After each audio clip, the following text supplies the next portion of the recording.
Hello out there, my name is Milesy, and welcome to my channel. I have got today a set of Caliart Art Markers. They're called Art Markers. They were also for bullet journaling, calligraphy. They didn't really seem to know what they were for. And the reason I got these is because they are water-based. Now, most of the markers that I have used so far have been alcohol-based, and I went with this brand specifically because I have a big pack of their alcohol markers, and I really like them. So when I saw that they have some of these water-based ones, I decided to give it a look at. And the reason why all of the markers that I have are alcohol-based is because water-based ones don't blend and mix as well. And here's something that I did think was interesting. It does come with a couple of replacement nibs. You have 2 of the bullet nibs and 3 of the bullet nibs and 2 of the fine liner nibs. And these are what the markers look like. So they have the number on the barrel, probably because they are too small to put it up here. So this is the brush tip. And I've never really got into brush tip markers. I've been trying to find a nice cheap set of the brush tip markers, but I can't. All of the brush markers that I found have been water-based, which they're not super great. So some of these, oh, they're tapered. I just noticed that they're tapered. Okay, so they're larger on one side than they are on the other. That is bizarre. Okay, I just noticed that. Look at that. That is weird. So there is a swatch sheet. What is this one? There's something else in here. What are you? That's all of it. So we've got a printed swatch sheet that has everything printed out, which these aren't always accurate. And then it has one that you can fill in yourself, and it looks like the colors range from 1 to 98. And one thing I noticed as well, so I have this brand in their alcohol markers. This is 65. This isn't how the other ones number. This is a totally different numbering system, so it doesn't look like these are even compatible with the other ones. This one looks like it's kind of a bluish green, so it would probably be like B65 or something. I am not sure. So, probably not going to use that because I want to do some other testing with it, but let's swatch these and see how they are. So the brush, this is why I thought it was a bullet nib when I pulled it out of here. The brush is very, very stiff. That is a very stiff brush, and I would really like it if my autofocus would behave. That would be nice.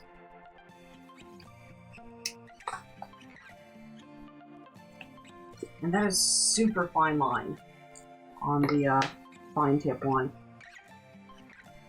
The brushes being different sizes, or the pens being different sizes on either end, is really weird. It's not the most comfortable thing in my hand. Also, this is not the best case I've ever had. They're really hard to get out.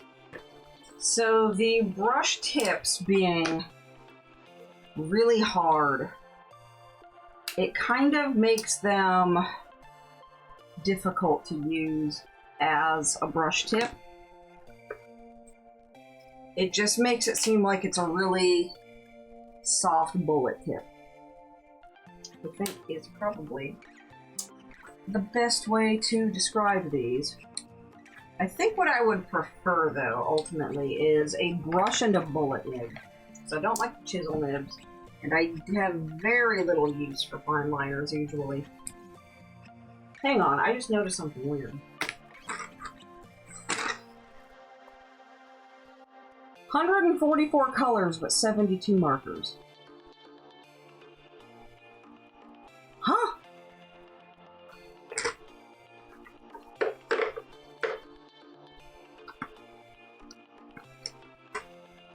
Is it trying to tell me that it's counting each tip as a separate color? Now I can already feel some of these are doing it, not all of them though. But the reason why alcohol markers tend to be a little bit higher quality than water-based ones is because the water will be able to soak into the paper and it just stays there. The alcohol dries pretty quickly. It just evaporates up, and then really all you're left with is pigment. So water markers will kind of chew up your paper and really fill it up. And we're going to, I think, see a lot of that in a little bit. But they feel really weird in my hand because of the way that they taper. I cannot say I'm overly fond of that. I'm not even sure what the point is. Because this fine liner tip is about the same size as Prismacolors were when they had really fine liner tips, and I don't know if they still offer them. And Prismacolors have always been these big beefy markers, so I'm not sure why they felt the need to taper these. The markers are all really bright and vibrant. There aren't a whole lot of muted tones in here. Like, even some of the browns seem really bright. So I want to take a look at how they layer. And I don't know if you can see this. Let me zoom in for you.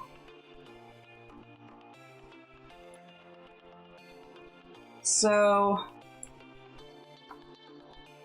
this is very streaky. You get very obvious stripes in there where the ink overlaps. You don't tend to get that with alcohol markers unless your marker's really dry or you're trying to do that, basically. Then let's see here. Yeah, and then that doesn't really layer very well. It's not bleeding through as much as the other ones are, but let's see. Can we blend these, like, at all?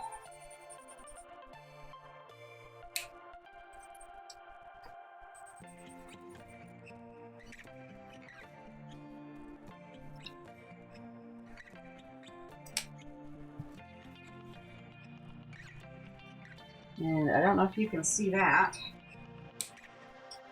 Let's see. There it goes. Make it lighter and you can see it. That's the paper coming apart as I'm trying to blend it. So this is why a lot of the really nice markers that you get will be alcohol based. So we're going to have to get creative. I think this might be a job for this plasticky shimmery paper. Let's take a look and see how that behaves on here. And we'll just do it right on my protector sheet. Why not? Let's see. Because I use this as my protector sheet because it's plasticky and it really doesn't bleed through very easily. So there's that. Let's grab a blue.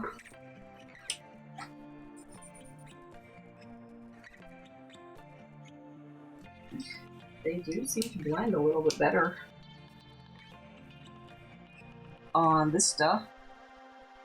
And it's starting to kind of tear apart the paper, but not as much.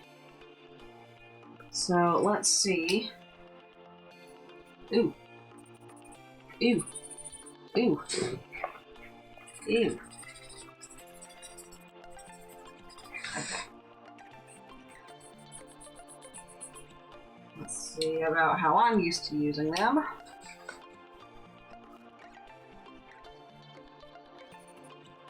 They still don't layer very well though, but I think I'm going to try to do something on this paper and see how that turns out. Now let's try to get these markers in here. This is another problem with them being tapered. It's going to be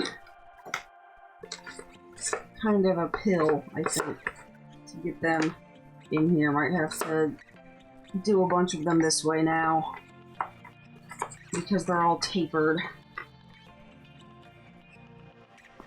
think I need to do a lot of them that way.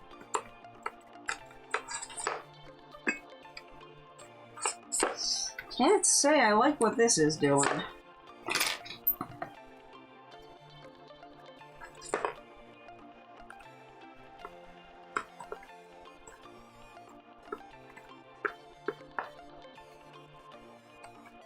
Are you serious?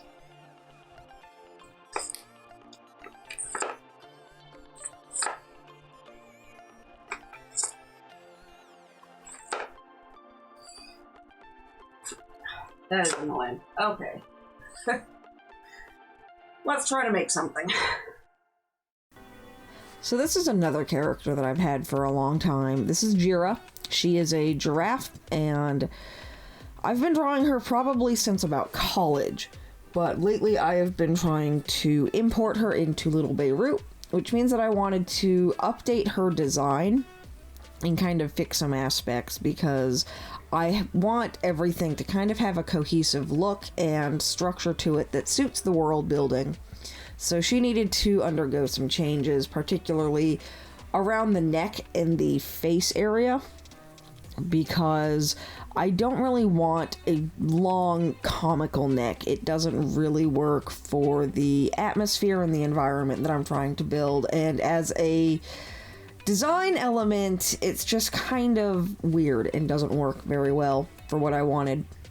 Also, I've cut a lot from the sketch process out because it took a really long time to sketch it, and this was on a live stream, so there was a lot of really awkward dead air, so don't be surprised if you see a little bit of jumping around at this beginning process. But she needed a really big overhaul, and I'm really happy with how she turned out. She got a new hairstyle to go with her new design.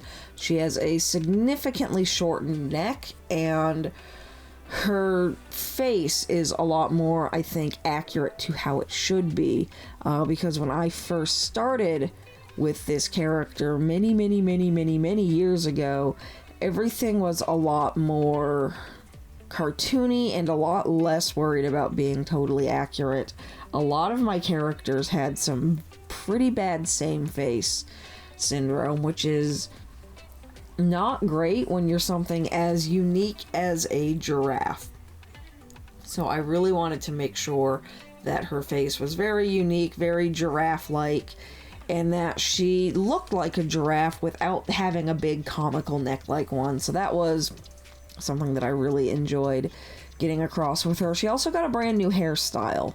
I don't actually think in the past she had hair. She just kind of had that little giraffe-y mane.